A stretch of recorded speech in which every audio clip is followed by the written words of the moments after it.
Hey, thanks for coming. I'm Steph. And I'm Rania. And welcome to Setting the Table, a podcast for all the after-dinner conversations. On today's table, we have childhood trauma and an insight into who we are and why we are the way we are. I feel like this is one of those ever-evolving conversations that we've had literally since the first time we met each other. Yeah.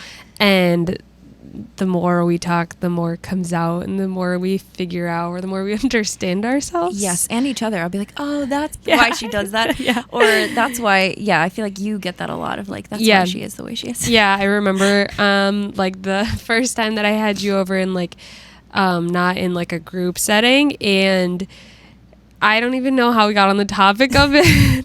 I really don't, but like you started talking about your dad and the ways he abused you, and I was like, she is laughing, so do I laugh? I feel like so many people can relate to that too, because I'm like, no, please laugh, because I don't want to cry. Oh yeah, like I would much rather not cry about it. Yes. And I think maybe that's why we could have those conversations so much, because we were both kind of like, oh yeah, your dad did this like really horrible thing. And could kind of just move on. But at the same time, like, it is helpful to understand. Yeah. Like, I feel like we know each other so much more. Because if I met you and didn't know the trauma you went through, like, I would not know, like, most of you. And not like you are only the trauma you went through, but, like, it explains so much of your behavior, your environment, your circumstances, like, your whole fears I have. life. Yeah, all of that. And then it also comes into, like, parenthood too. Like, I think that did shape a lot of who I am. I also get it a lot of like, oh, how did you go through that? And like, you're not, I don't know, you didn't turn to you're not a horrible person, or like, it didn't make you like super bitter. I feel like being raised in a bigger family, my sisters and I are like basically the DSM-5. Yeah. Like each one of us has like our own each one of us has like our own, because they do say like each child has a different set of parents. Yeah. And it's 100% true. Yeah. It's true, because when you talk to your siblings and you're like, remember when that happened, or remember like mom being like this, and they're like, no, they weren't like that. And I'm like, what? Oh. That was like such a pivotal moment of my life. Yeah. And for them it's like a Tuesday. Yeah, exactly. They're like, what? No. Normal. Or it's just, there was like a lot of age gaps, but also just, we all have like different we've all used different coping skills.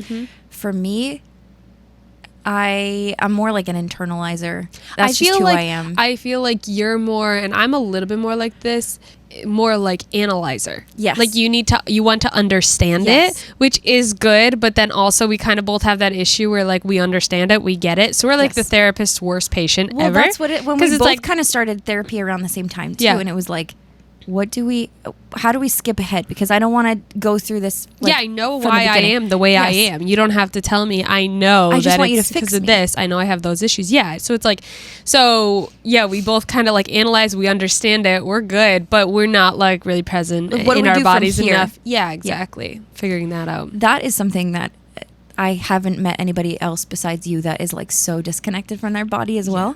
Yeah. I feel like I'm more hyper aware of mine. yeah, that's one way to word it.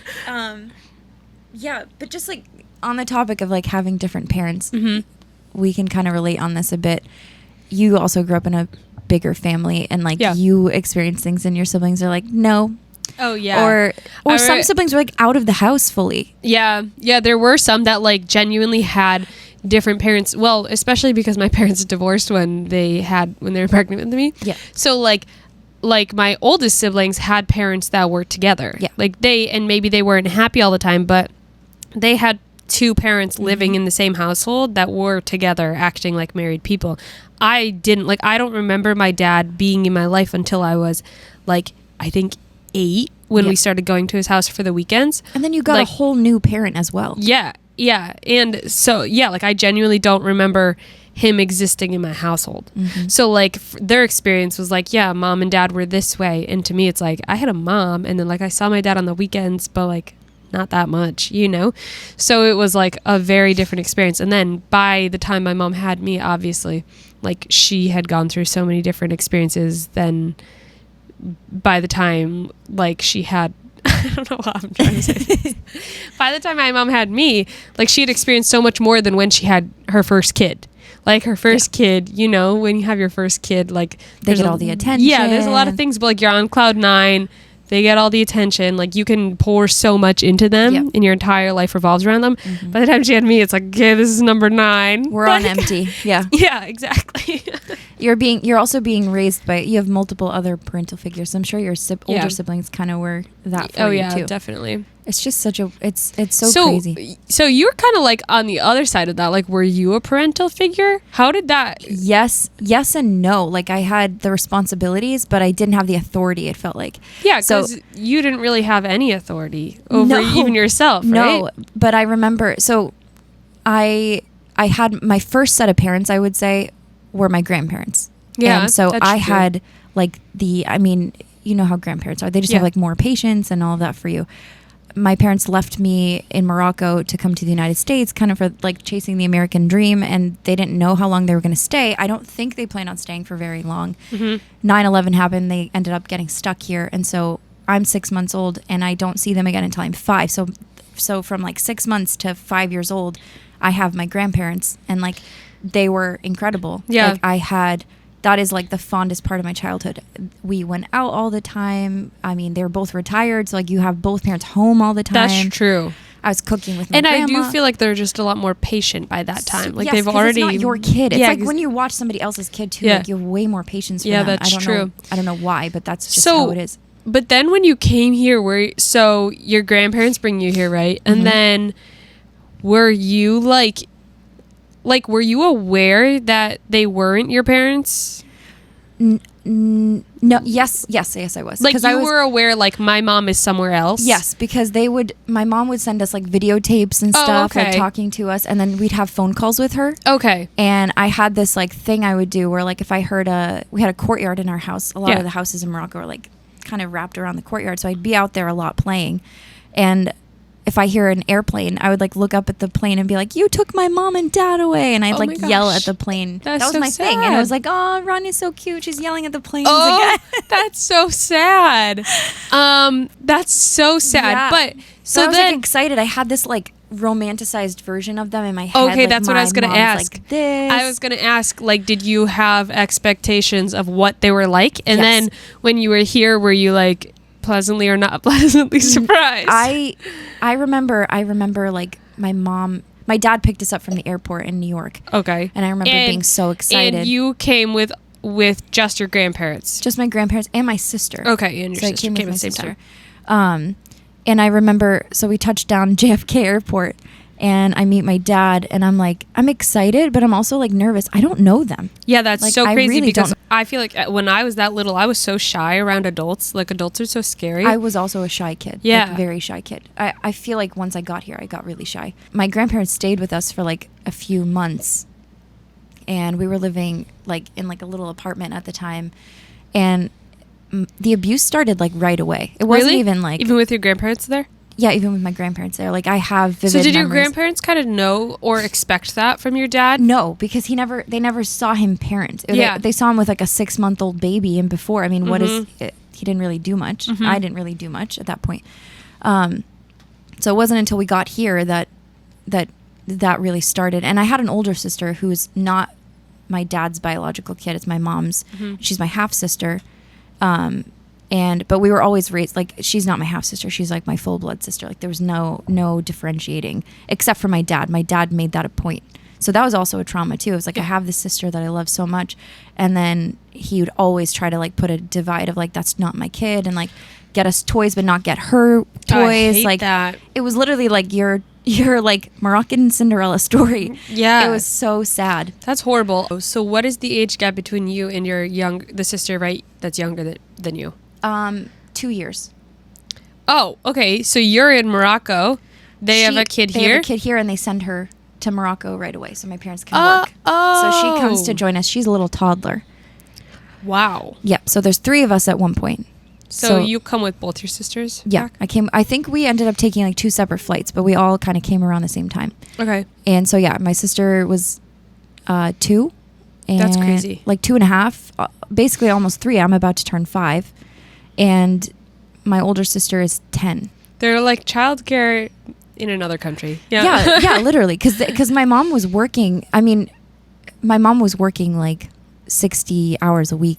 Your dad not being able to put up a front for like a little bit. You know, when my kids are away from me for like any amount of time, they're away for like a couple hours. When they come back, like the amount of joy you feel and how much you like miss them. It's like, oh my gosh, Do you know what I think it you. is though? What? Like when I feel like I'm just coming to this realization now. I think, so my dad has a huge ego problem. He is textbook narcissist. Mm-hmm. Yeah. My grandfather has a father-daughter relationship with me. He needs to come in, and what is father relationship for him? It's discipline. So like he needs to go in like and kind of establish authority. Yes, and territory. Like this is my kid now. I hate that. That's so disgusting. I have like a vivid memory of, I don't know what I did. I never remembered what I actually did, and if I do, it's like something small, like I spilt something or whatever.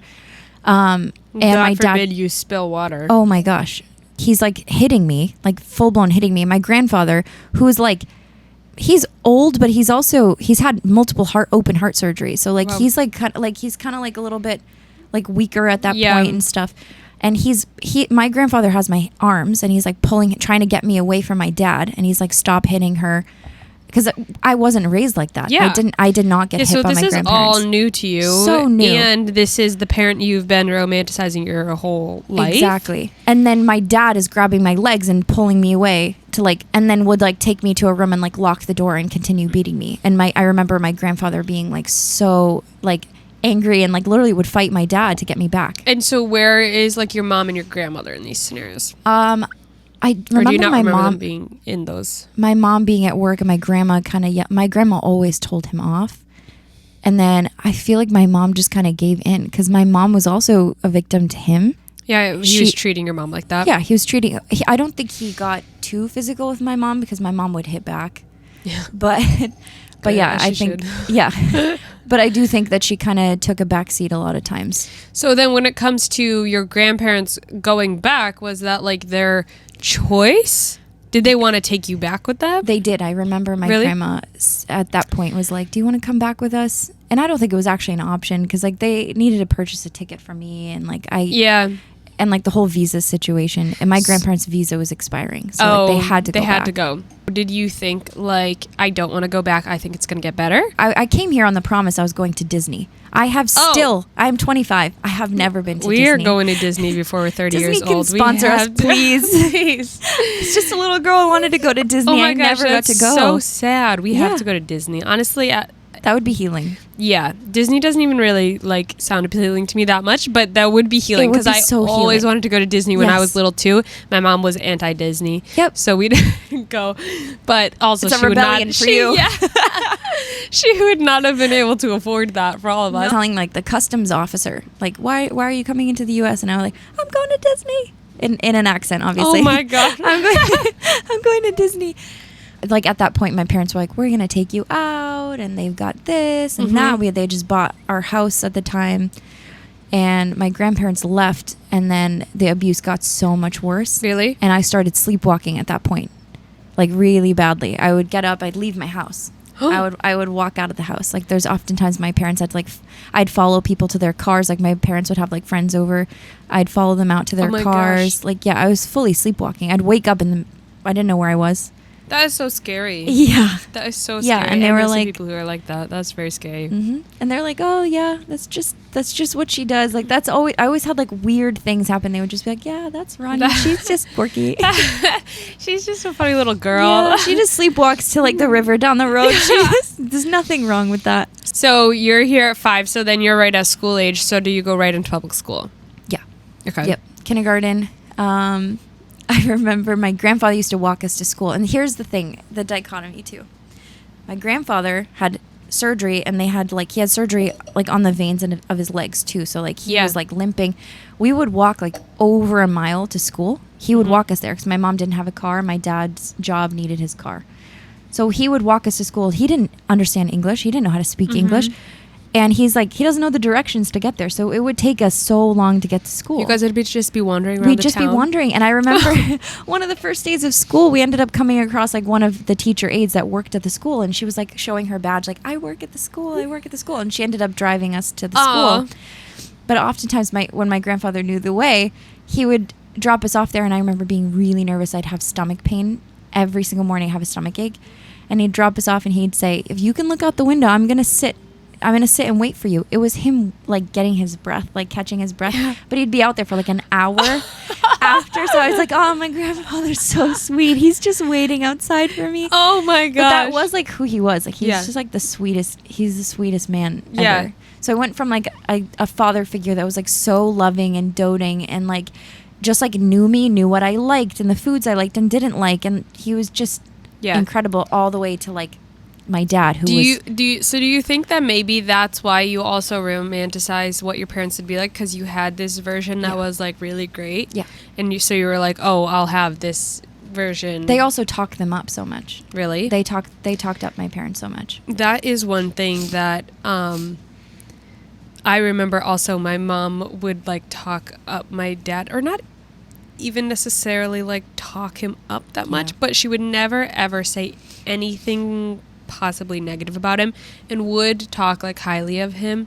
And then I remember like that realization that hit when I like became more aware. I don't even know, like maybe when I was around like 12 or something, and I was like, oh, this person is not who I thought it was. Because like for years we would spend every year being like, we have the best dad ever. Like, do you think that was a bad idea, or do you like okay, so I do think that if you're divorced, you should not talk badly of your kid. Like if you have kids involved, you should not talk badly about the other parent to your kids. I think that's good. But it was kind of to an extreme where we genuinely believed like we had the best dad ever. And like if you brought like a grievance you had, it was like invalidated. Yeah, because I feel like you can have both. When I was getting more aware and I'm growing up, I'm like experiencing how he acts towards us, but kind of battling with that in my head, because I'm like, well, he's acting this way, but he is the best dad ever. So it was like this weird, like, those two things can't really coexist, but I've been told this my whole entire life, so I must be wrong in what I'm like feeling about him. And all of you believe that too, so you're like, exactly. And like I think probably my older siblings have, like, they probably knew more, you know, because they were teenagers at that point. They were probably just more aware. So like, but even if they said household. But just like in our household, like he was just the best dad ever. Like every Father's Day card, every birthday, it was like we would always make handwritten cards, and it was always like, you're the best dad ever. Thank you so much for everything you do. And it's like, realistically, we see you once a week. And barely. And like there was no other relationship. Because you can have both. You can like not talk badly about the other parent without invalidating your kids' like lived experience and like coming up to you and stating a grievance, and then it's like, oh no, he's a great dad. My mom did that often. Like, really? She'd be like, if my mom and dad were in an argument, it was like, he's horrible, he's this, and then we would be like, yes, finally, like, he's bad, kick him out, please. Like, we can just all live in a girl household. Like, that was my dream, just like living in a house where like we could all just like wear our underwear and just like be women, wear makeup. I hear a lot. So like, I grew up without two parents in the house, and a lot of people are like, oh, that's so sad, your parents got divorced. But like, I hear from so many people, and even like I've heard my older siblings say this, like they would wish and hope and ask for our parents to get divorced because it was more miserable to have them together in the house than they thought it would be to have them separate. So like, at what age was it that your dad and mom did finally separate? Weren't you like a teen by then? I was older. I was around, I think I was like 17, like 16, 17. Oh, wow. So were you done with high school yet, or not quite? I was about to be done. Okay. I was about to be done. And he was kicked out. Yeah, he was kicked out. I didn't believe that he was going to be, because my mom's kicked him out so many times, and he comes back. Really? Yeah, he comes back. So I was just like, oh, whatever. And then he was kicked out a few times because he would get abusive. He got abusive with like my older sister. My older sister stuck up to him a lot. Really? I did not. I never stuck up to my dad. That's funny because I know you as such a confrontational person now, and I feel that's new. Yeah, that's new, and that's been so healing. Like, I have less physical pain in my body now. Yeah, because I'm actually just like, no, I don't like that. Yeah, it's don't fun. It's like like hard. That. Yeah, it's hard to imagine you not being confrontational. This is like very new. Yeah. I was the definition of like just silent introvert, stayed in my room. If anybody yelled at me, I cried. Really? I did not speak back to my parents. I did not so much as raise my voice at my parents. Like, that was not a thing. I didn't do that because I was so scared of my parents, but also I was very shy, and I would like keep everything in, but I was also very like, I knew where I stood on a lot of things. My family's so non-confrontational. Like, nobody stands up to anybody. Nobody ever holds a boundary. God forbid you like listen to your intuition as a kid. That was not real. What is intuition? Honestly. So like when I was little, I would take issue with whatever. If my mom was punishing me for something dumb, or like, there's something stupid going on. I don't know. I would not raise my voice at her or like talk back, but I would never ever cry. I would not let her know that she was like getting through to me, because that like she kind of would push and push until she knew like she got through to you. So I wouldn't. I would just sit there like stone cold, like, you can talk to me for 3 hours and I'm not gonna shed a tear, and I'm not gonna even like I would just completely like, on the inside I wanted to kind of scream, but I knew I was almost getting the same point across, in that I was just not letting her know that she was getting through to me at all. Gosh. Did that make her more angry? It drove her insane. Okay. I remember her telling me that like as an adult, when like literally this conversation has happened probably within the last couple of months. Oh my gosh. Where she was always like, you are so stubborn, and it's not seen as like a good thing. Like, it was seen as like a bad trait. You didn't feel safe to even cry. Yeah, no. She knew that like, I would never let her get through to me. Like, I was just going to sit there and not let her know. I wasn't going to cry. I wasn't going to give her what she wanted. Oh my gosh. And did you ever have moments where you were like, oh, it's my mom, I'm gonna cuddle my mom, and like, did you ever have like loving enough times that it's like an actual memory in your brain? No, I really don't. Like, times that my mom was like affectionate. No. Yes. Yeah. No. Well, because, and even my mom said this, she said when we hit the age of 3, I don't know why, but she felt super uncomfortable being affectionate with us. She was like, I felt weird giving you a hug. Like, she didn't, it wasn't like she didn't want to like cuddle us anymore or whatever. It was like, she's like, I felt awkward giving you a hug, and I just like wouldn't do that. Because 3 is like the push boundaries, like defiant, have your own personality age. Yeah. I also suspect 3 is probably when a lot of things happen in her life, because I think that's when her dad left and stuff, and like so she's kind of stuck there. Yeah, so she's kind of stuck there. So when we hit the age of 3, which like, that's a lot of kids to hit the age of 3. Yeah. Like, that's enough time to process that. I'm number 9, so you'd think that by the time she got to me, she would have like moved through that or been like, this is something to work on, but she didn't. And so she was not affectionate. Although I was kind of in a weird position, because my sister that's older than me has Down syndrome, obviously. Mm-hmm. And then I am the second youngest, so then Pete is younger than me. Mm-hmm. So he was like the baby. Mm-hmm. I would say if she was affectionate, it was mostly to the sibling above and below me. Mm-hmm. So that was weird, because I remember like as a kid being very aware of like, she shows them affection and she doesn't show me affection. In reality, I think she wasn't showing affection to most of the kids, but I just happened to be like sandwiched in between the two that were like getting a ton of attention. Yeah, because it's the just baby. Because she just required more attention. I just happened to be right in between them. So like my daily life revolved around like the 3 of us. Like, we were the babies of the family. But I remember being very aware of like, she really gives them a lot of attention and a lot of affection, and like they were coddled, and I just wasn't. But yeah, I don't have any memories of her being like affectionate, and now it's weird. Yeah. Now it's so odd. Much. Like, she comes to give me a hug and I'm like, ooh. Which is, it's also like, we both have kids at this point. We both have kids at that age range. It's so easy. Oh, yeah. And I'm saying this like not to discredit the trauma she's gone through, but we've both gone through that, and it's still so easy. Yeah. Like, I remember we both have been told this. Oh, just wait until you have your own kids, or just wait until you'll understand when you have kids. I understand you so much less. Mm-hmm. I relate so much less. Yes, I do not get you. I don't relate to you. I don't relate to you.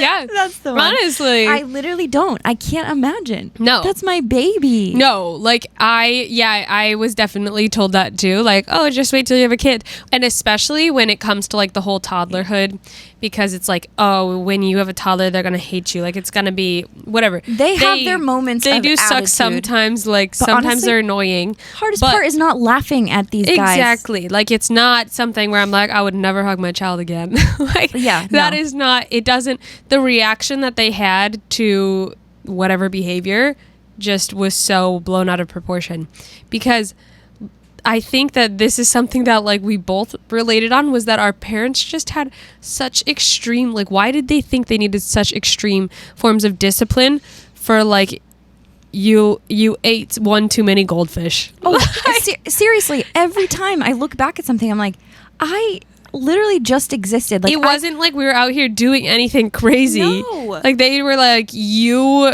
didn't eat your dinner.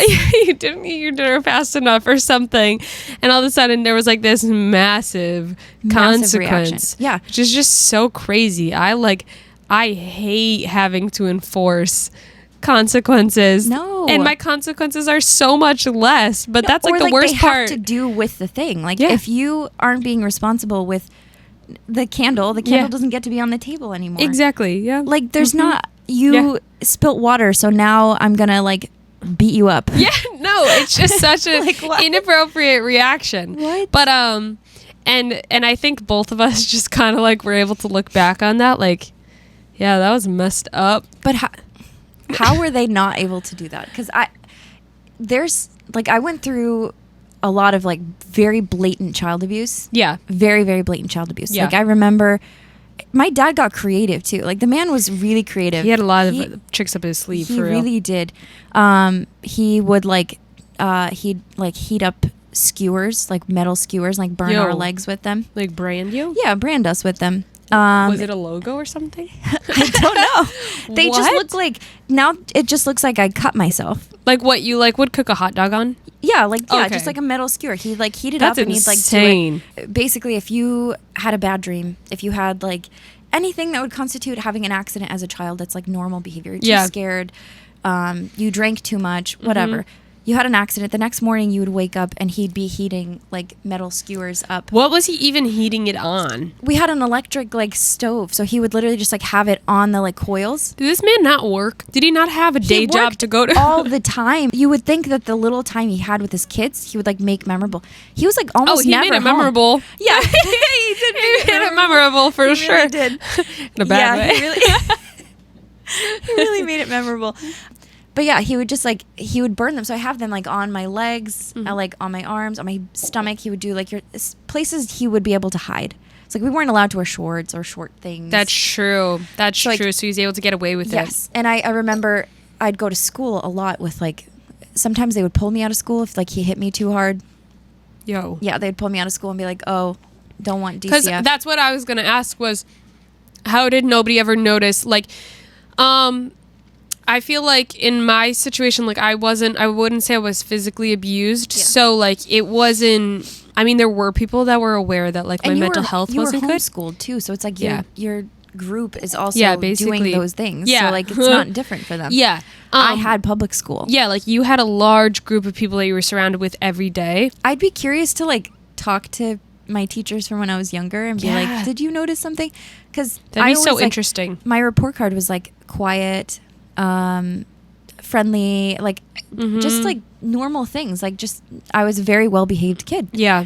I did not get in trouble. If the teacher had to speak to me, that would eat me alive. Because I was like, because I loved school. That was my escape from home. That's true. So I'd wear like long sleeves all the time, like even in the summertime, and cover. So they probably just thought this girl's Muslim, so she's probably just covering up or something like that. That's true. I remember with like DCF getting involved was when he had like thrown, he chased my sister with like a stereo or something and like threw it at her down the stairs, and like they got into like a physical altercation, and my sister called the police on him. It was like, he's abusing your older us. sister? Yeah, my older sister. Okay. And I remember him getting arrested. I remember him going in handcuffs and stuff. And I remember thinking like, how could she do this? Like, our family's going to be split up. Yeah. Oh, wow. You would think like that would be such a relief. Yeah. Thank God. But my parents drilled in me and in all of us, if you tell anybody what happens, if you tell them that we do this, this is part of our culture. If you tell them that, you're going to separate all of your sisters. And guess what? You're going to go to places where they sexually abuse you. You're going to go to places where they would like list all these horrific things that are like worse than like that. Which is like, crazy to think of, there being something worse than you know what it was? We had really good food growing up. Yeah. We'd get our ass beat. Yeah. We would get beat. Yeah. But we had good food, like really good food. So my mom would be like, they're going to give you Kraft macaroni and cheese. Not and I'm the like, Kraft. no, not the Kraft macaroni. Not the like American cheese slices. Like no. My mom made like fresh cheese. Yeah. Like that was what we got threatened with, was like, you're going to have like, oh my gosh, they're going to lock you in a room at night and like do all this stuff. So we just got scared off. Not that like foster care would have been any better. Yeah, we did. I did eventually go into foster care at some point in my childhood, but we ended up going to that teacher aide that I mentioned that like drove us to school. Yeah, we ended up living with her for like a week or two. All of you guys? My older sister was like in the facility getting treatment. Okay. And the younger ones, we were with her. And then I remember being with like my mom's friends at some point. So at that point, you had all of your siblings, right? They had all the kids? No, because 2012. Oh, so then they got back together after this, and then they had more kids? Oh, yeah. Yeah. As you do. They got back together. Everything was fine. That's one thing our parents have in common, too, is that they would like go through these periods of time, and then they'd be like, what's one more kid? Mm-hmm. Yeah, let's get back together. Let's just keep having kids, because clearly we can handle it. If you I guess it actually, you can, because if you emotionally neglect and physically neglect your kids, really, what is one more kid? Like, you're cooking for 8 anyways. Exactly. That's the hardest part. Like you have to feed them. Mm-hmm. That's it, basically. Yeah. If you neglect your kids on all levels. Yeah. And I think I was speaking on neglect too, I was talking to you about like, just like the crazy ways that like he would like abuse us, which is like, I don't know, he would take away my toothbrush. So it was like girls who act like this and girls who are bad don't deserve to have shampoo, conditioner, basic human necessities. You don't get to clean your teeth. Go to school with not brushed teeth and have kids make fun of you. That's your punishment. That's kind of crazy though, because at the same time he wanted to hide it. Yeah. So he was a little bit brave. Yeah, he was a little bit brave with that stuff. But he also, I remember we would lack basic necessities like hot water and like all these things. But my dad always had, so he owned a business and he would work with like high level clients. So like people with money. Yeah. Always had suits that were like really expensive, and his laundry wasn't done at the house except for like his like whites, which I would do. Like his laundry would be dry cleaned. He had like really expensive colognes. I remember he had floss. I remember that was like a big thing. Like he had his own floss. Yeah. And we weren't allowed to. That was expensive. So he's not going to buy that for us. We got like toothbrushes and toothpaste and whatever, but like that was it. So he'd like have really nice like self-care stuff. A lot of hair products for a bald man as well. Like he had a lot of hair products. So like when your parents send you to Morocco, right? When you're a baby, that was so that they can work. Mm-hmm. But him working was just so that he can pay for his own lifestyle. Like he wasn't like, let me work for my family. No. He worked for his own lifestyle, and my mom worked so that she could pay for she could pay for us. Like we had like we went to private school in Morocco. We had like really nice clothes all the time. Oh, so your mom was sending money back to you, to us, funding your life there. Yes, we would go on vacation. We'd do all that stuff, and then obviously the money got stretched more there than it did here. And then my mom also paid for my grandfather's heart surgery. I think that was the catalyst for her wanting to come here, because she was like, I need to make a lot of money and work a lot of hours, and I can't do that here. Okay. So she's literally working like 60 hours a week all the time, doing any job that she could.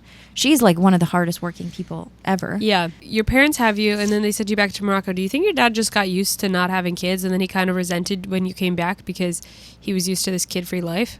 I think that's definitely a part of it. I think that, and also just like his ego being checked because he wasn't a father figure to me. And even to this day, I mean, he contributed to my existence, sure, but my grandfather was my dad. Like that's who my father was. And so you have not been speaking to your dad for how long? Official cut off, not a single word said to him for 4 years now. Wow. Yeah. And there's been so much peace with that. Yeah. So much. How do you think your body would react if you saw him?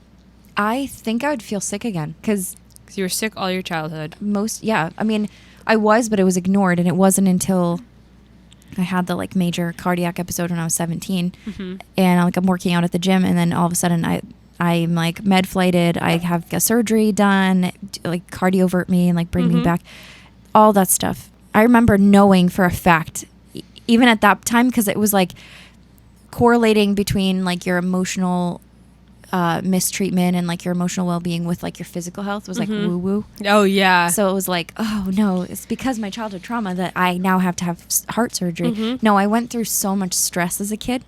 My heart could not handle it anymore. Yeah. And it was around the time he moved out that happened. Wow. So it's like, I think we watched like the episode with like the wizard Liz, when she talks about like, it's funny how when your abuser leaves, you start abusing yourself. And then we talked about this last time, was like, you start abusing yourself in ways that like he abused me. So it was when I get mad at myself, what do I want to do? I don't feel in my body that I deserve to be clean, or that I deserve to like I have to push myself to take care of myself physically, because that's what he did. Yeah. That's actually really, really interesting. Yeah. And it doesn't, like, you think you would never do that because you can recognize how, like, horrible. Yeah. Yeah. But that is true. Then you're kind of constantly fighting that. Yeah. And that's kind of brings us to adulthood too, which now, like, I feel like I was disassociative as a kid, and I had all these like ailments. Yeah. I remember being in pain a lot as a kid. Yeah. And now it's like, as an adult, I have like all these chronic health issues, and there's no way you could not tell me or convince me that they don't have a correlation. No, they definitely do.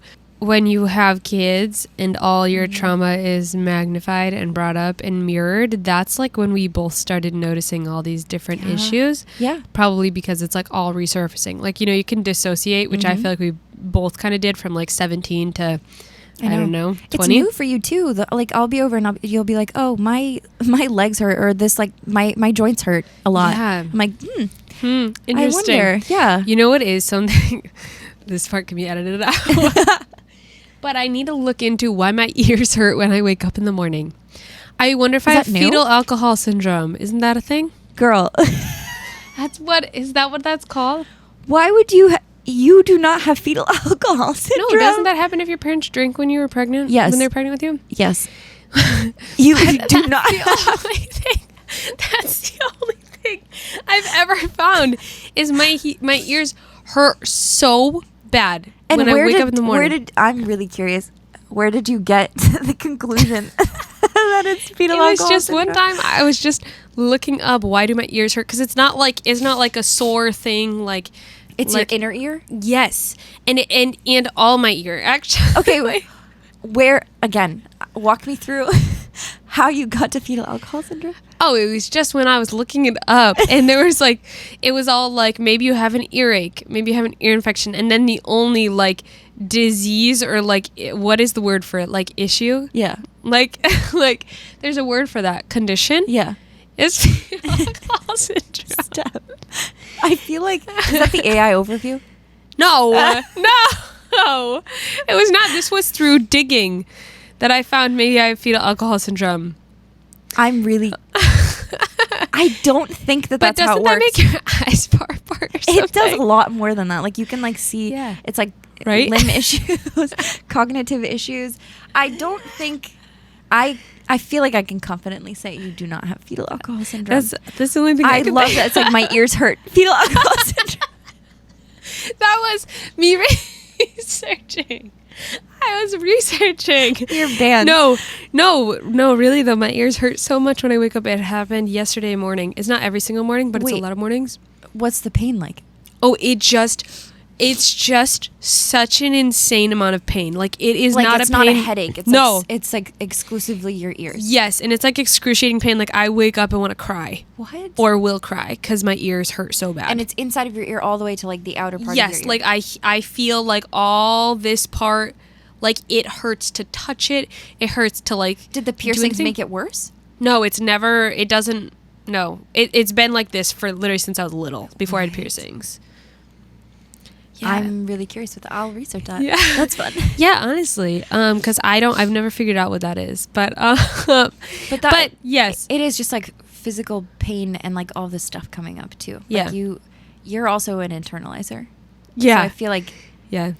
I feel like you're now just getting to the point where like you're able to like get back in your body a little bit more. Barely, honestly.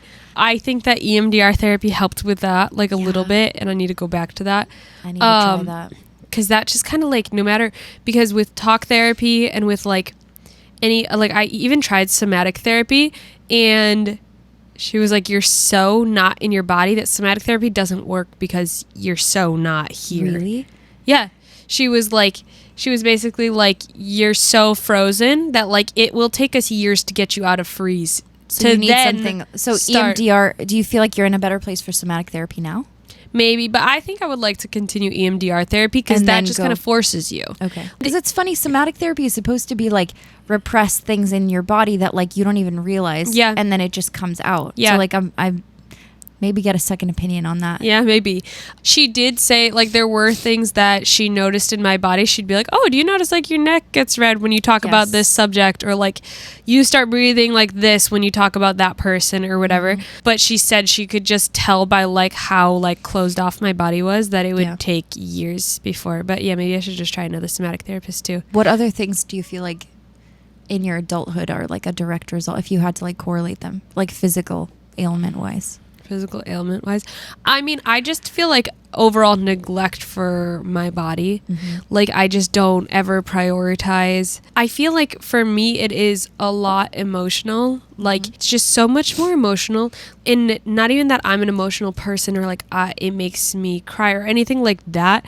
This underlying feeling of loneliness, like not belonging, right? If you grew up constantly like, well, one, not having parents and like like the support that you should have, and then two, being told to like ignore your intuition all the time.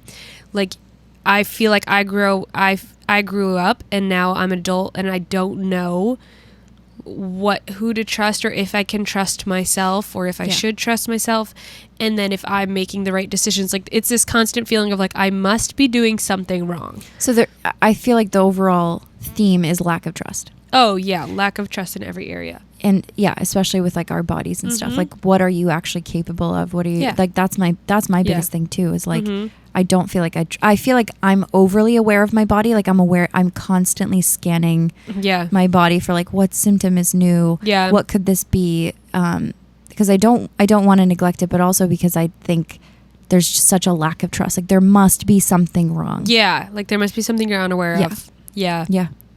I am kind of the opposite, where I just choose not to think about my body. Yeah. I choose not to think about that. But they both are under the umbrella of just like lack of trust. It's just like both extremes. Yeah. And lack of trust is like, it's kind of like in every area. Like I don't trust myself to get into another relationship. I don't trust myself to like navigate situations, even like with parenting. Like I know this sounds bad, but I know I'm doing things so much better than my own parents, and still I'm like, am I qualified enough to do this? Like am I responsible enough? There's always like this fear that like I actually don't know what I'm talking about or like what I'm doing. I think a lot of parents can relate to that, but it's like it's another it's like thing. Extreme imposter syndrome all the time. It's exhausting. Yeah.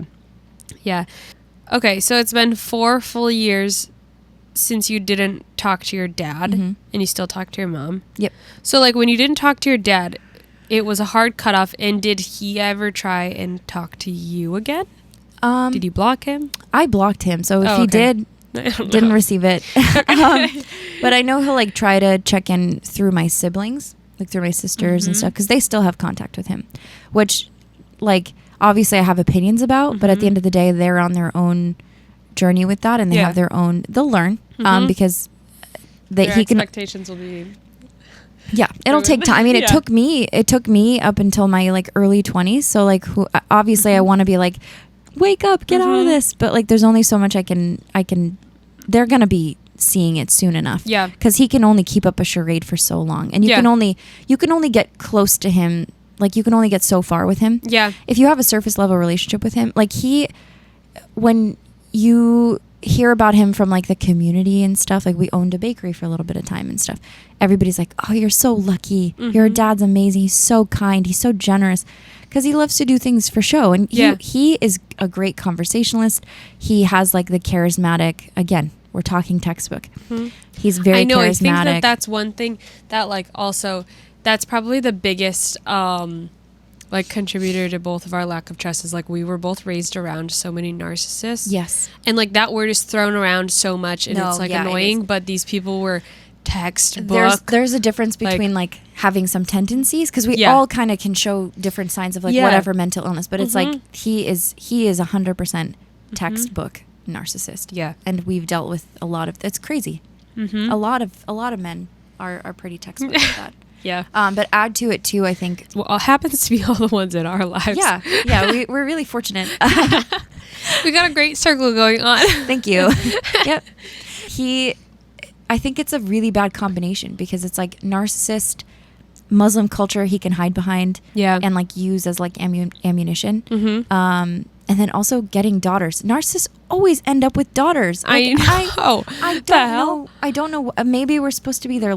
I'm definitely his karma. Yeah. I'm definitely his karma, because when I did unleash, I know that must have hurt. Yeah. Because and the best thing you can do, like the best form of revenge, is like not giving them any amount of attention. Any attention is good attention for them. Yes. Yeah. So like if you can just do that, that's like the worst thing for a narcissist. Oh, 100%. And I've seen that. I remember in the beginning, it almost felt like I'd gaslight myself. Like it wasn't that bad. I must have just like, he wasn't that bad. Yeah. And like I'd cling on to like the little moments I had with him, because like there were little moments here and there where like I was like, oh, because what child does not want to have a relationship with their parents? Oh, like, yeah.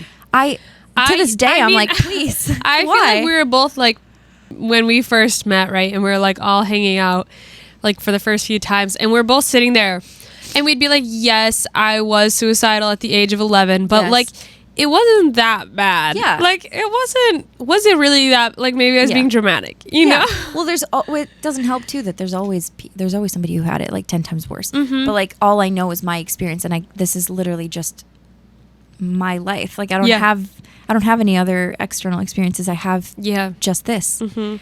But yeah, there's a lot of peace that I'm now obviously experiencing in my life, not having to deal with like the walking on eggshells and like the roller coaster of emotions that he'd show, or like my body never felt physically safe around him.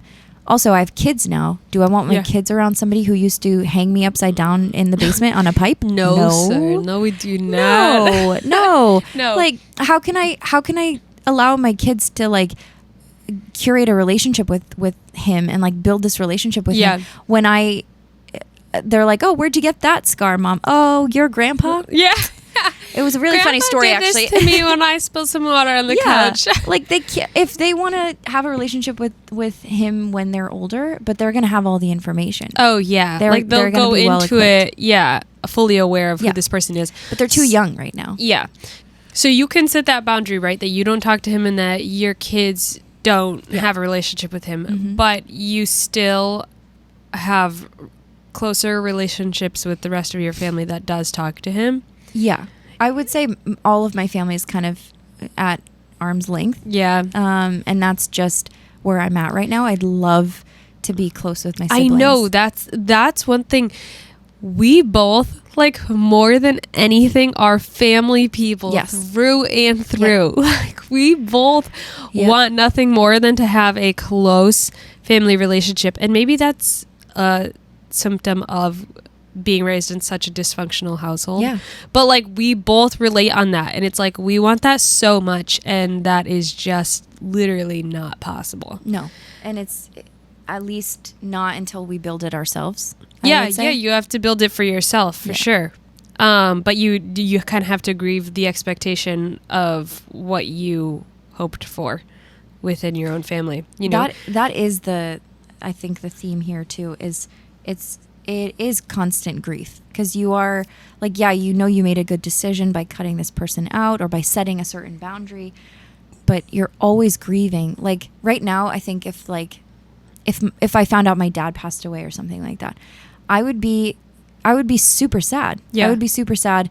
And not because like, I mean, I love him and I'd love for him to change and stuff like that. I don't think that that's possible for him. Yeah. People can disagree with me on that, but I don't think that that's possible. Yeah. I do think people can change, but for a narcissist, I'm not a professional, but I'm not very hopeful about it. Yeah. I'll leave it at that. Yeah.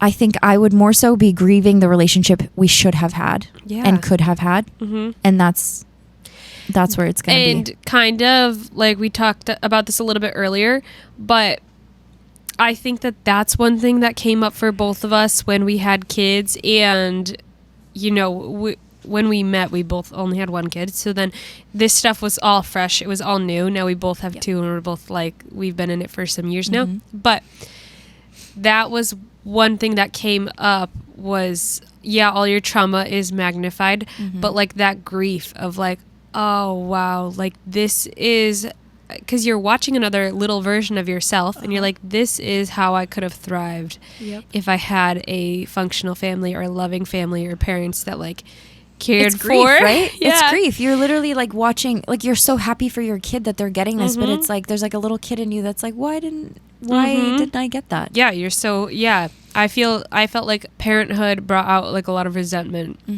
that I would never have known that I had unless I had kids. Like, you can idealize a family, but I never would have like felt that until I had a kid, and I was like, oh, it's easy to love your kids. Like, it's easy to take care of your kids. It's easy to like pay attention to their needs and like check in with them and know them. Yeah, just actually know them as people. And like, we are both lucky, and our kids are just so great, and they're so interesting, but our kids are so, we know them so well and so fully. Like, I don't know. It's just the best. Even like the little guys too. Like they have like their own personalities and like our kids are so different from like all of them from each other. Yeah, like we just see their personalities and who they are, and it's so funny. It's so cool. It is. But I love them. No, they're great kids. Yeah. They really are. 10 out of 10 would recommend.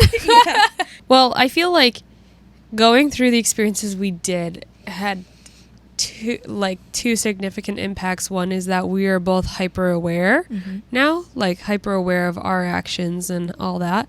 But also, like, we both are constantly fighting to break the generational patterns.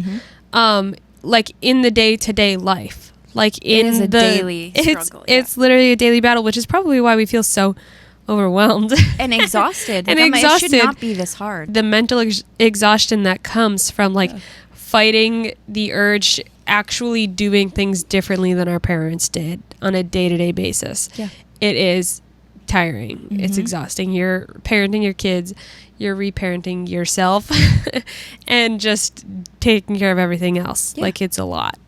Taking care of yourself is another battle. And then add on to it becoming a mom, like you just naturally kind of neglect yourself a little bit in like that baby phase and whatnot, and then it's just a bad cycle. It's a bad cycle, and if you don't get like ripped out, and I think that's why, again, why we're here is we want this community, and like, because that's exactly what gets you through those moments. When I became a mom, I didn't really have any friends.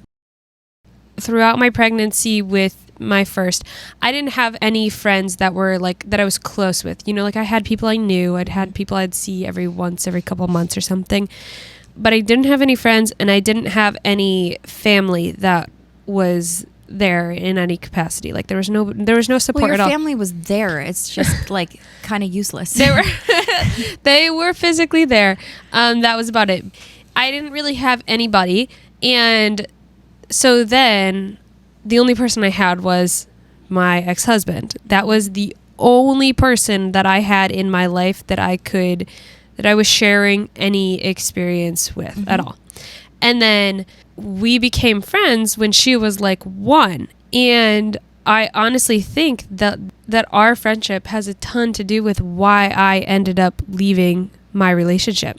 Like if we had, because if we had, I mean, I always had that feeling that I needed to end it. It was a really bad relationship. But I was that like I knew your outside. It was some outside perspective because I didn't have friends that I was close enough to talk to about it. And my family wasn't really interested or involved in my life in any capacity. So there wasn't really any other outside perspective.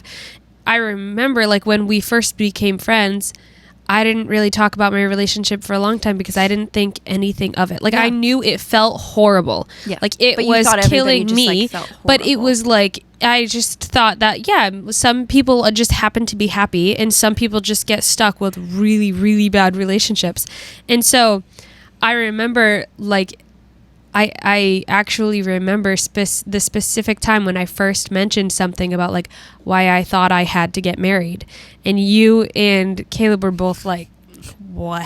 And stopped and were so like, since then. Yeah. But that first time that I experienced any outside perspective on my relationship or my life or like anything that was going on, like I didn't think anything of it because we really got to like sit in and like be in your life too. Like we've gone to church with you, we've been at your house, we've done like spent all a day, lot of time.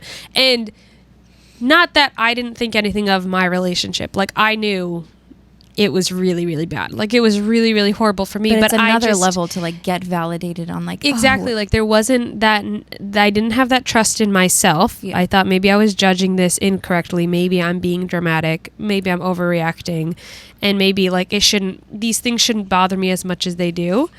So it wasn't until like I had some outside perspective, and you guys were friends with him as well. So it's not like you were just friends with me and you were just taking my side because you knew me and that's all you knew. Like you guys were very much friends with him. So I felt honestly a little uncomfortable talking about it at first. Having that outside connection was a huge reason why I eventually like felt the courage enough to leave, which should have happened so much sooner. You say that, but you also left. There are so many people that are in this stuff for years and years and years. Like as soon as you had like awareness about it, you were planning an exit and you were being smart about it. This is really interesting with like your, obviously the explanation of like your childhood and just like having the intuition, but like not being able to trust the intuition. Yeah. Because there's so many times we'd be sitting there and like you'd be spoken to in a way, or like you would say something or not say something, and then you'd be like, oh, he would be like, you said this, or and just having somebody to be like, no, she didn't, or yes, she did say that, and like because you think you're going crazy at some point, so like just having that is I think one of the biggest impacts of childhood trauma, which I feel like ours is so different, and so it kind of formed two different people.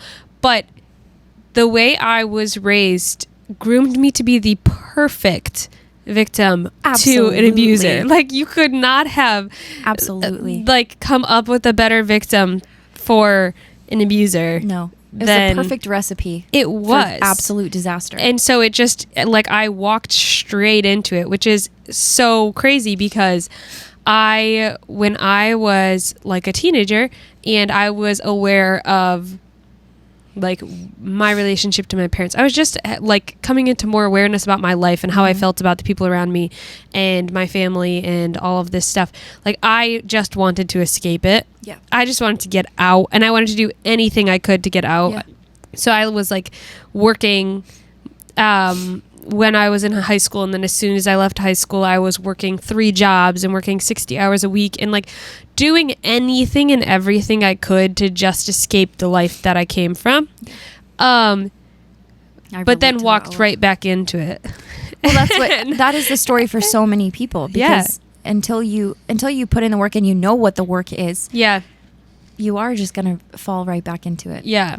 I feel like we're both at a place now where we do know like how this is affecting us and how it's showing up and what we actively need to work on. I think slowing down is a big thing. We both have a, like, anytime there's like a lull, it's like, we should start a business. We should take on a third job. We need to be more productive. We need to be more productive. Let's sign the kids up for something. It's just not never ending. No, we have multiple kids. We both work, and we should be doing more. That's our default. And so I feel like this is the first time that we've been like, okay, like, we're slowing down a little bit. It's definitely not 100%, but we're getting there. Like, we're able to be like, nope. Yep, we're saying no to a lot more. Our frontal lobes are developing. Watch out, guys. Our frontal lobes are starting to develop. Which this is a great time. There's no better time for our frontal lobes to be present with us, honestly. I think they, obviously your upbringing, like, groomed you into like a great victim, but at the same time I also feel like, I mean, there's a lot of girls who are in it right now, but I think the reason you were able to like know what was wrong and just like you had that like inherent feeling that like something's not right, that's a unique thing. I don't think a lot of people experience that, and just like having that and knowing that you're this is not the life you're supposed to have. This it shouldn't be this hard. It shouldn't be this like bad. This is the first time I'm thinking about this. But when I was dating him, and we were not dating for a long time before we were married,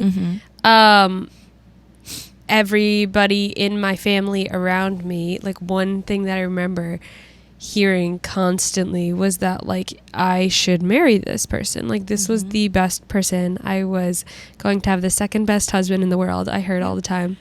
And it's still under the category of childhood neglect because you were a child. You were 18. I was a child. I was 17 when I was hearing all this.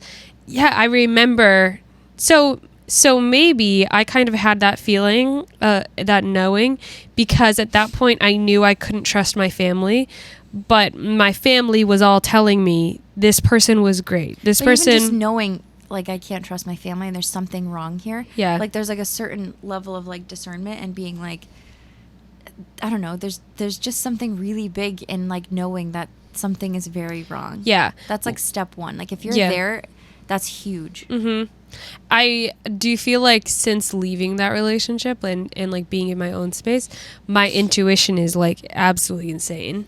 Like, I am realizing how different my life could have been if I had listened to my intuition, because of how like spot on it is now. How do you feel like you are now with, like, when you're meeting new people, or like when you're trying to curate a friendship, or when you're just like interacting with the outside world? I feel like I am do you have more trust issues? Do you have more like I would say I am hyper aware of everyone around me. Like, I don't trust people. I really don't trust people at all. So I do have definitely a lot of trust issues, but I feel like one good thing is that I am becoming a lot more confrontational, setting boundaries, distancing myself, saying no. Like, my New Year's resolutions, my New Year's goals were all like, distance myself from all these people, say no to things more often, like, confront these people if they bring this up, you know. And I have been good about doing that. Do you have trouble with confrontation? Yeah, I do definitely feel like I'm a people pleaser. Not which is so interesting, because I don't even care if the other person is pleased, but like, I'm just like naturally a people pleaser, you know? They just so happen to be pleased by what I do. I'm not trying. It's like, just natural to me. Like, if I you're happy when you interact with me. No, like, I don't know, because when I think about it, like, I don't care. If I'm thinking about this, is there like two people in your head that you're like, I don't care, and then you're like, why? Yeah, exactly. There is, and I'm thinking in particular about like my family, obviously, and part of me is like, I don't give a fuck. I really don't care. And then the other part of me is like, well, this is my family. I should care. Or maybe it'll change, or maybe it'll be different. So then like I will lean towards that. But I think I'm moving away from that. Yeah. Because you can hold space for both. You can say, I love my family and like there's good parts and whatever, but like you can still hold certain boundaries. Like I'm not going to be super close with you guys, and that's okay. Yeah. I feel like you're better at that than I am. I think I just have done it for longer. Yeah. I think that's really it. It's just and you're better at it than I am because you've done it for longer. Yeah, you know, that is why. Don't discredit yourself here. You are better at it. Probably because you've done it for longer. Yeah. But yeah. Well, it's like once you cut out a parent, you're like, try me. Yeah. I cut out my blood. You think I'm gonna like have you at my table? Mm-hmm. Well, if you're disrespecting me, like if you're making me feel horrible, and I've already cut out my parent. Oh yeah. You have no. Oh, just wait. Yeah. You have no runtime here. Yeah. You're done. Mm-hmm. Yeah. I think that has been like our friendship has been really good for that, because we do feel like we have somebody, you know, like we feel like we're building our own little family. Like there's not that need to run to your family. No. Like if anything, there's the opposite of that. I'd be like, ugh, I don't want to talk to them about that. Yeah, like the things that maybe you would have talked to your family about, like we talk to and we rehash and we rehash and we rehash. With my family too, I feel like you touched on this a little bit. With my family, I don't feel comfortable talking to them when I'm not doing well. Yeah. Yeah. Like if I'm like struggling mentally, it's just going to be used against me. Yeah. So like that's kind of the environment that they fostered. And so like that's the repercussion of it. Yeah. You never want to look like you're not doing well, because then it'll be used to paint it. It's ammunition. So it's like whenever I talk to them, I'm like, is this going to be used against me? Yeah. More than often not. So I'm not going to talk to you about anything that has value or depth. Yeah. Exactly. Do that with That's, I think, where both of us are at. Like, we maintain a relationship, but it's very surface level. But at the same time, I feel like I have like, and maybe it's a trauma response. I feel like when I'm like comfortable with somebody, or like when somebody's like needs help with something or whatever, like I'll tend to like overshare, and I'm just like, because I'm not really embarrassed about anything. Like I'm not really embarrassed about, or just like, I don't really care that much about things. Like it's not that deep. Yeah. I will talk to you, but there's no TMI. Like I can talk to you about anything. True. Yeah. But I feel like I also get like, people get like weirded out by that, and I don't think there's actually anything wrong with me for wanting that. Like No, where are like we going? I keep it surface level with my family. Yeah. But that's just kind of like you've established that you need to. But there's like a little kid in me that's like when I'm talking to my mom or like my siblings, that I'm like, I want to. Yeah, I know. Go away. Wouldn't it be easier? Just neglect it more. Our therapists are going to be watching this, like, guys, no. You're making zero progress.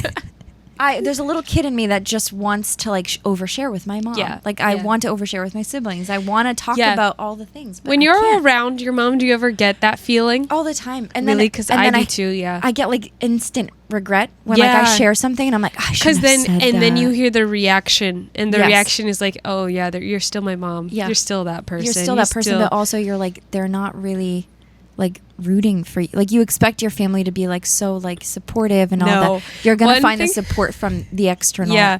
Well, that's one thing we've both learned in everything that we've done, because we've both done a lot of stuff in our very short amount of life. Your family's never going to be the one standing by your side, cheering you on. Stop waiting for that. But also don't let that. But that won't ever be the case. They'll probably use it to I don't know, talk about you. But if your family's not doing the same, or if your family's not doing as well as you, they're only going to use it to try and make you look worse. And most of the time it's like worse. Like, I'll be a hater here. I don't care. I'm like, take a look at you. Yeah. I don't want to be like you. I don't want your life. We both, I think, over the last couple of years, realized, why do we care about what these people think? Like I would never want to be them. I don't want your life even a little bit. Like, I don't think I could survive 5 minutes. Honestly has led us to where we are. Like we are finally doing the thing that feels so like nerve-wracking, but so aligned for us. Mm-hmm. And had we not like created that distance between us and our families, we probably never would have gotten there. You know, 100%. we probably would be in the same circles they're in. Yeah. We'd probably be in the same environment we were in when we were close to them. So it, like, all of that to say has led to really beautiful places. And I feel like we both have used, even though we've gone through a lot, I don't take that opinion that trauma just makes you stronger, or like it just makes you a better person. It made life harder for you. Like it sets you back. It makes life harder. It makes it a lot more miserable in a lot of ways. But I feel like we have both used it to fuel what we want to do and the lives we want to create. For me personally, I think having that like really dark childhood and struggling with like the complex PTSD with it makes me more appreciative of like the little things in life. Like they mean a lot to me, like just little things here and there. But I also am like, I will be damned if I don't do all the things I say I'm gonna do. Or the things I want to do, like my dreams and my aspirations. I will be damned if I don't get to live my life to the fullest. I've already lost so much. I'm not going to continue to do that. So like the only guarantee we have, sorry to be morbid, the only guarantee we have is that we're going to die. So like if you just think about that when you're like, I'm scared of starting this podcast, or I'm scared of starting like my TikTok page, or this new job, or I want to leave everything and go to Europe. You are literally only guaranteed death. So just go do the thing. And worst case, you fail. Like, is that really so bad? Both of our advice for anybody who's like gone through similar things, it's like, just go after what you want. You didn't get the life you were owed, but that doesn't mean you can't create the life you deserve. You were robbed. You were neglected. You were abused. All of those things. Don't let it take another moment of your life. And that obviously comes with the caveat of like, get the therapy, take the medication if you need it. Do all those things to get back to living your life and not being in survival. And I think the biggest thing too I'm going to say this for all the little immigrant kids out there, I think therapy is really hard, and finding a therapist that understands this is really hard. You can't just tell somebody who's living in a very abusive environment to just set the boundary with their parents, or tell them like it is. If your life is going to be at risk, or it's just not safe for you because you're relying on them for food and shelter and all of those things, you need to just be smart and plan your life accordingly. If you are able to work and be out of the house and be away from your abuser as much as possible, do it. It's better than sitting there and being depressed. If you are able to do that, go work and be smart and be planning that exit plan and have that in the back of your head. You're gonna leave one day. You're gonna escape this. It's gonna get better. You just kind of have to have tunnel vision. And one day you will be able to cut them out. And again, speaking to all the immigrant children, speaking to kids who, especially the Muslims too, like your parents, you're not supposed to disrespect your parents. You're not supposed to talk badly about them. That does not mean that you don't have to leave them in your life. You can cut them out. Once you are in a safe place to do so, you don't have to speak to them again. Because if you're going through anything like we just described, that's not somebody that you can sustain in your life. And they're not going to get better. Would you recommend therapy? Yeah, I would recommend therapy. I feel like I've had like very conflicting experiences with therapy, and you really, really need to find somebody you feel so safe with, because like I did have the experience of being with therapists that I just didn't feel comfortable with, and it can just kind of make the situation worse. So I think if you can not give up on it and find somebody that truly creates a safe space, then it can be life-changing. Again, especially if you're being raised with parents like you were, who were completely isolating you from any sort of outside perspective. I think that's a really good point. There have been a lot of therapists that I did not like, and that their advice would have been dangerous for me to follow. I think a lot of people have those experiences and then kind of give up, because that is a common experience. But if you can find somebody, that's great. If you can't, I think there's a lot to do even without therapy. Like there's a lot, like you said, create your exit plan, work distance as much yourself. As you can, distance yourself. Even just, you can work on distancing yourself emotionally and mentally, even while you're still in that situation. Like you can distance yourself. You can stop being curious about their day or them, like just start disconnecting yourself Don't from confide them. in them. Don't give them any ammunition. Exactly. Create an exit plan. All this to say, we talked about some really heavy topics. We can both say that we've made it out and that it does get better. It's not to say that there's not hard days. It's a continuous thing. Healing has not been like a destination that we're at. It's just a continuous thing of like, maybe one day that memory doesn't hurt so bad, or you're able to like see it from a different perspective, and don't discredit having community and building that. That's like, I would say that's my biggest piece of advice, is just having good people and surrounding yourself with good people. And that is something that is within your control. And that's also something that we are planning to do here. Like we want to create that community for people who feel like they don't have that within their own families or their own friend groups or their own churches or whatever it may be. Creating that community here where people feel like they can share with us, they can talk with us, they can whatever, maybe get some objective opinion on something, you know. I would say, do you have any more advice? Just like self-care. I mean, right now, do you feel like the gym you're covering your face. You can't cover your face. I've been doing that a lot. Do you feel like you're at the gym more? Do you feel like that's putting you in your body more? Yeah, I do feel like that has been a little bit. I feel like going to the gym and tracking my cycle have both been good things to like get me back in my body. Like I have to pay attention a bit more. So those are both good things. And even just like creating habits, like I have been very intentional about creating like a nighttime routine, a morning routine, things like that, pertaining to like my body and my skincare and my hair and things like that. Because once they become a habit, it's easier to do. Like for a while, it feels very hard to learn to take care of yourself. But then it becomes habit, and then you can't imagine not taking care of yourself. It feels like you're acting sometimes. Yeah. Like it literally feels like, this feels like, I feel like I'm being fake, or I feel like that's just kind of how it is. That's with everything. But it's okay if it does feel like that, because that is kind of where I'm at right now. Yeah, and then it gets to a point where things start to feel normal, and it starts to feel weird if you don't do them. Exactly. And then you've just morphed into a new person. Congratulations. Congratulations. So that's a little introduction into who we are and how we ended up here, and just a very small glimpse into our stories. I think everybody's going to get to know a lot more as time goes on and we share more.